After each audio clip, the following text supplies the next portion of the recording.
Hello out there, and happy Mother's Day to all the moms that are watching this.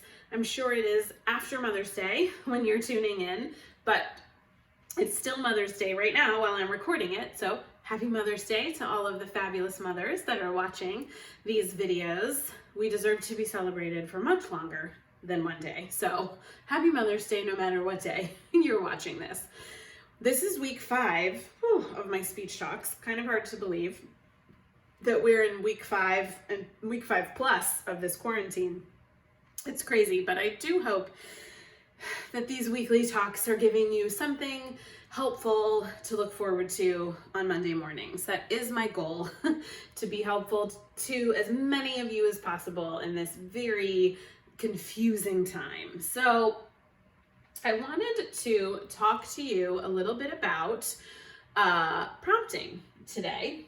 It is kind of the next logical step in my progression as I've gone along with these speech talks. So I wanted to just go back and review for a quick second the language development staircase so that you kind of understand how prompting fits into all of that. So if you recall, as we've been talking about over the last few weeks, I like to think of language as a staircase, language development as a staircase, with the bottom step being the foundational step, the most important step, that emotional regulation and sensory integration and engagement with you. That is so key that all of those pieces be in place and as intact as possible to build and scaffold language. And as we know, for a lot of our kids on the autism spectrum, those 3 areas, sensory integration, emotional regulation, and engagement, are lacking. There are big holes in all of those areas, which lead to a pretty rickety staircase. So it's difficult for our children to navigate up those steps. So they get words, but they don't necessarily know how to use them in the most appropriate situation. So they get stuck in that rote language land. So we want to continue to try and help them to move past the rote language land, get up the staircase to higher level language and higher level thinking. In the last 2 weeks, we've been talking about one way to do that, which is giving them some support, which is this banister up here in my picture. And as you recall, the banister is what? The child's intrinsic motivation to communicate. So we have to create scenarios that invite them, that tempt them to come out of their world and join us in our world and communicate with us about their wants and needs. So we create these communication temptations. If you recall, we talked about the most important one, the power of the pause, just waiting, giving the child a chance to initiate the communication before we take over. We talked about manipulating routines to make situations where a child would want to initiate that communication. We talked about doing silly, unexpected things to initiate communication. We talked about requesting as an important time, breaking things that they want into smaller pieces so they have to use their language more often to get what they want. So we talked about all of those the last few weeks, and I'm sure a number of you are thinking, awesome, Lauren, fantastic, I can set all of that up, but what if my child still doesn't communicate? It's very possible that that is the case. That is the case with the majority of kids that walk through my speech doors. They are not always going to initiate or respond to situations that I want them to. So what do we do in those cases when our child isn't responding the way we want them to? We prompt them, right? We prompt them. And that is a word that kind of sounds a little educational, but I want you to think about it in a more global sense, because it isn't just a term that we use in education. We all use prompts, all of us, every day. Think about going to a new city that you've never been to before. And how do you get around? You program the address into your Google Maps and let that prompt take you there, right? Then the next time you go back to that city, you may not need to use the Google Maps because you might remember the route, or you might recognize buildings that you see, right? So we have a prompt and we've faded it out. Think about when you're building IKEA furniture, right? Let's say you're building IKEA furniture like I tried to do with my dad. And we're building and we get to this weird part and he says, oh, give me that Allen wrench. I don't know what an Allen wrench is, so I don't respond to him. Or I look very cute like this and just say, what? At which point he's gonna give me a prompt. He's gonna point to it and say, that one over there. That's a gestural prompt. Or he might say, the one, it's kind of shaped like this, that looks like that. That's a verbal prompt. So that's a prompt. Maybe the next time I ask my dad to build an IKEA dresser with me, it's not gonna happen anytime soon, promise. Promise, Dad. I'll know what an Allen wrench is, so I won't need that prompt. So I have the prompt, but I fade it. Think about all of you who are to-do list people, who need to make the list to get through the day. I have right here my little teleprompter, my own homemade teleprompter of things I wanted to talk about. I need those prompts so I stay focused and I don't have to record this video 30 times, which was a rookie mistake I made at the beginning of this whole process. We all use prompts. We need them to get through the day and to learn new skills. Our students need them as well. Our students need them arguably more than we do. So what we want to do is to create the ideal scenario where we're giving them just enough prompting to scaffold them toward independence without creating prompt dependence, without creating a scenario in which the child has to have the prompt in order to proceed.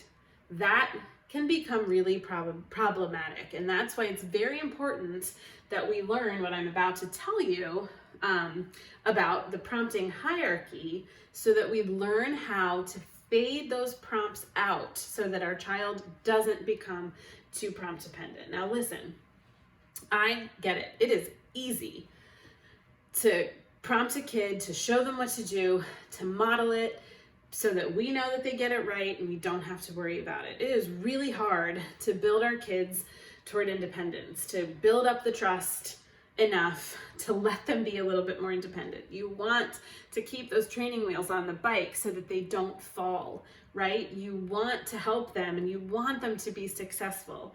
But those training wheels on the bike are a really short-term solution to a long-term problem. If those training wheels are on that bike forever, they're never gonna learn how to ride a full-size bike. Full-size bikes don't come with training wheels most of the time, right? And we don't want them to become so dependent on those training wheels that they can't get to independence. So we want to take them off. As hard as it is as moms and dads to watch them go and fear that they might fall, those falls are gonna happen. We can be there to support them, but we have to try and increase that independence so that these prompts don't stay a part of their lives forever, because that is what keeps these kids from getting to a place where they are functional without needing as much support. So I'm going to teach you guys about the prompt hierarchy today, and hopefully it'll give you some skills to sort of build and scaffold your children as you are working with them at home. So a really quick example of how we prompt our kids, right? So let's say we go to Target and you're walking down the toy aisle and all of a sudden, whoa, there's Mrs. Smith and Johnny from school. So let's say I have Lily with me and I see them and I say, oh, wow, there's Mrs. Smith. Hi, Mrs. Smith. Say hi, Lil. And Lily goes, hi, Lil. How many of you guys have been there, right? They're just echoing. They're just echoing my prompt. So I modeled for her, but it wasn't the right prompt. That wasn't a prompt that led her to independence. So we'll try it. Let's Scooby-Doo, back it up and try another one. So we see Mrs. Smith and Johnny, and I go up and I say, oh, look, there's Johnny. Say hi to Johnny. What's she gonna say? You ready? You ready for it? You know it's coming. She's gonna say, hi to Johnny. Not quite, but still not quite right? So I gave her a verbal prompt. I gave her that verbal prompt, but it wasn't quite the right amount of prompting. So I'm gonna try it a different way. So we're in Target, we see Miss Johnny, we see Mrs. Smith, and I say, look, Jalil, there's Johnny, what do we say? At this point, she might go, hi, right? So she was independent with that level of prompting. That was a different kind of verbal prompt, but it was less intrusive. It was less scaffold in it. It actually led her to independence. So it is important which kind of prompting that you use. So I'm going to go through this really quickly. I'm going to try. You know I'm not quick. You're in for the long haul. So sit back and pop some popcorn. So I drew this prompt out. This prompting hierarchy is what we kind of learned to call it in the education world. But I drew it here as more of a pyramid so that you guys could get the idea that down here at the bottom are the prompts that require the most support, that we call the most intrusive. And that as we work our way up the pyramid to independence, we get less and less intrusive. So very quick examples of the different types of prompts. A full physical prompt is what we sometimes call hand over hand. And that is when we physically manipulate the child to do what we want them to do. So if the skill that I want is for them to pick up the marker and put the marker in a bucket, I will literally take their hand, put it over the marker, and move their hand to the box so that they drop it. That's a full physical prompt. Slightly less intrusive then would be the partial physical prompt. And that is where I still touch them, but I don't manipulate the whole experience. So I might tap their hand to try and initiate the movement. Sometimes I think the kids are a little lost in their thoughts and maybe they're not 100% with us, but that tap can help initiate the movement. Or sometimes I might boom, push their elbow a little bit so that their hand goes towards what I want them to. I do that a lot when I'm trying to get kids to select pictures that are in front of them. I sort of move their hand or move their elbow a little bit towards where I want them to go. So then there's modeling, and that is where you do the skill for the child in the hopes that they'll imitate you. So if the skill is putting the marble in the box, I will put the marble in the box and say, you do, or your turn, and hope that the child will imitate my movements. That happens both with verbal things and with physical things. So a gestural prompt is where I might, if the skill again with our marker, I would point to the marker and point to the box. No words at this point. It's not a true gestural prompt. If you're using verbal language with it, you can always do a combo that's very typical, but a true gestural prompt is just pointing to the object or pointing to something, pointing to the light switch if you want them to turn the lights off, that sort of thing, but pointing. A verbal prompt, there are several different levels of verbal prompting.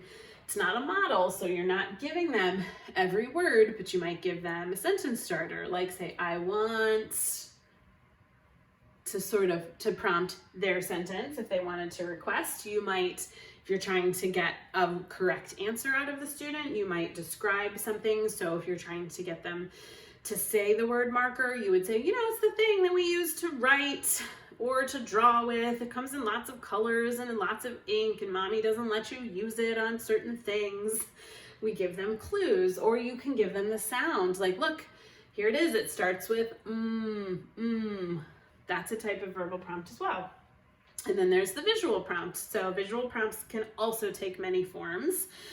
Pictures, signs, like if you want them to stand up.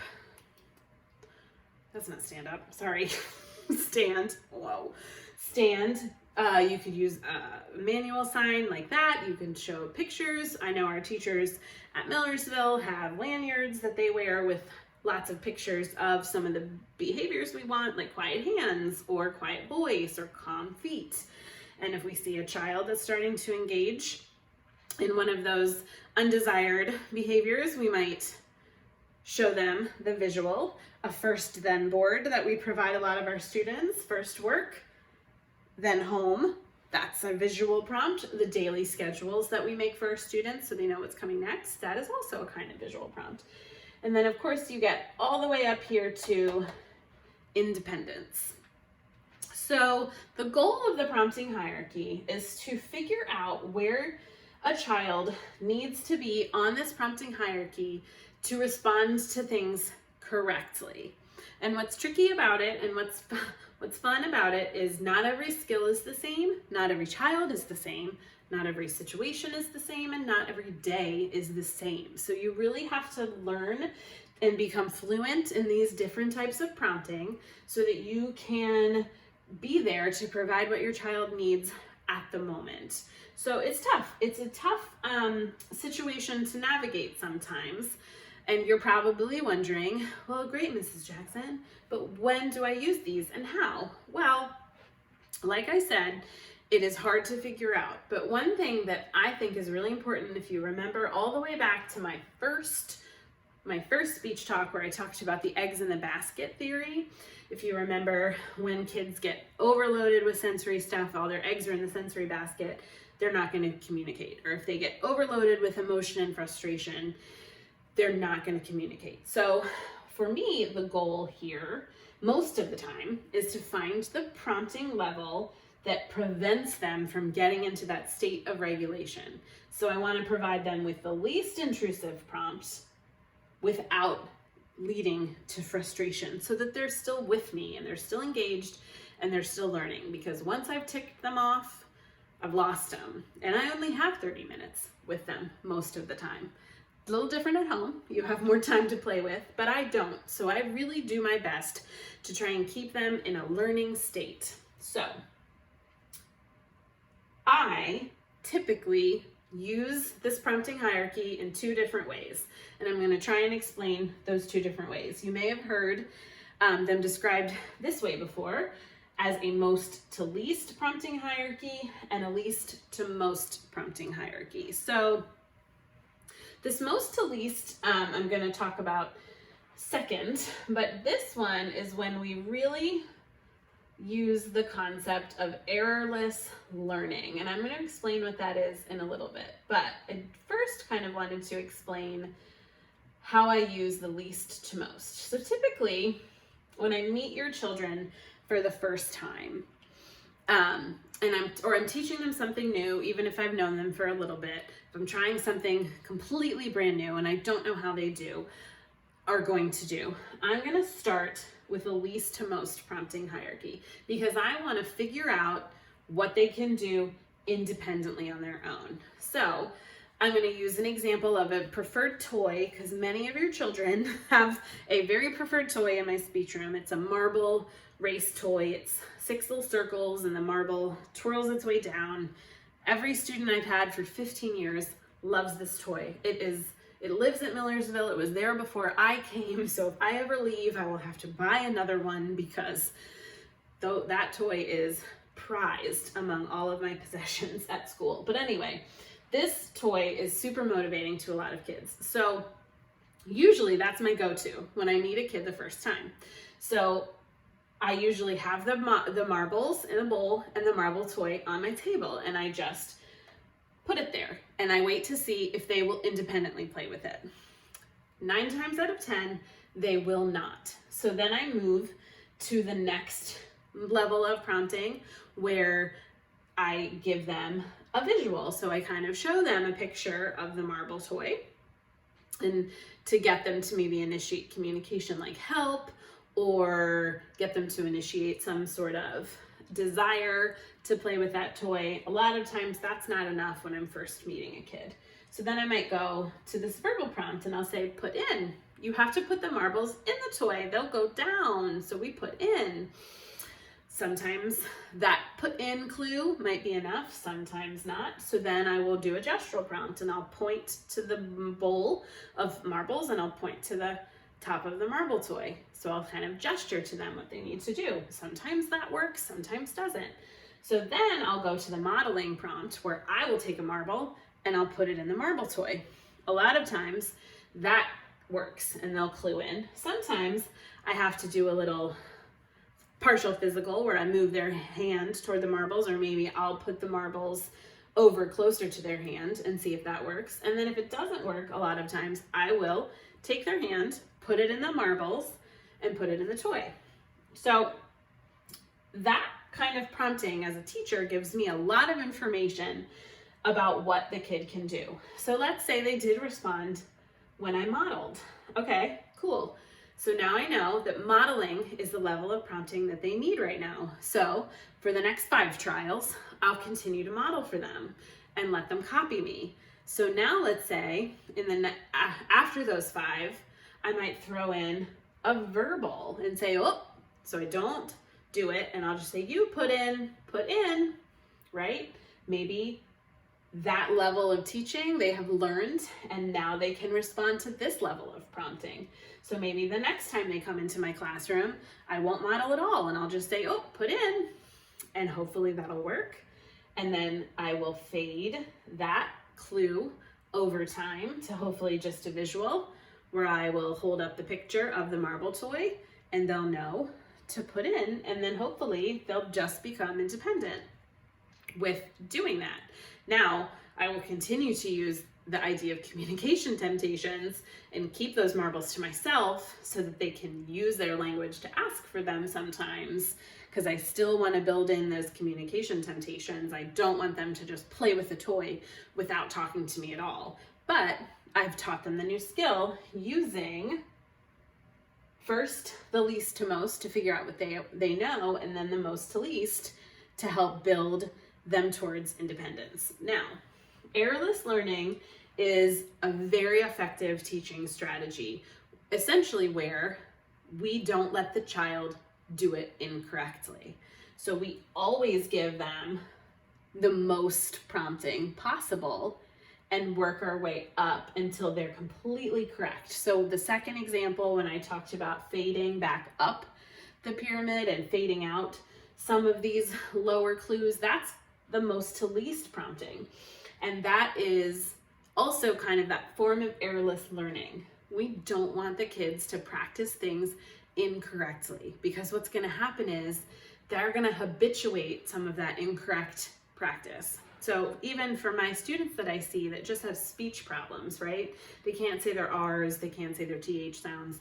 I tell my parents, I don't want them to practice at home until I know for sure that they can do it 80% of the time with me, because I don't want them going home and practicing incorrectly, because then that becomes a habit, and we don't want them to develop the habit of doing it wrong. So this errorless learning concept is really, really effective. We full physical prompt their hand onto the marble toy, and they get that visual reward of getting to see it go down. And then we fade as needed, but they get the reward. They're rewarded for their learning no matter the level of prompting, so that they're learning to do it the right way. But we are also have to be diligent about fading out those prompts so that we don't lead to that prompt dependence, because that's not what we want. As parents, we want them to eventually go out into the world and embrace it independently. So that is our goal for prompting, is to find the level where our child is the most correct, the most successful, support them at that level, and then gradually start fading up to independence. So there we go. There's prompting in not so short of a nutshell. So if you all, again, have any questions, please reach out to me at lrjackson@aacps.org. I would be so happy to answer any of those questions for you. And next week, we will come up with a new exciting topic. I believe next week, I'm going to talk a little bit about echolalia, which is a really hot button issue for our kids on the spectrum. So I do hope you'll come back for my 6th talk on the concept of echolalia, and I hope that this talk of prompting was helpful to you today. Thank you so much for tuning in and for being faithful, loyal watchers. I hope everyone is doing well, and I'll see you again next week.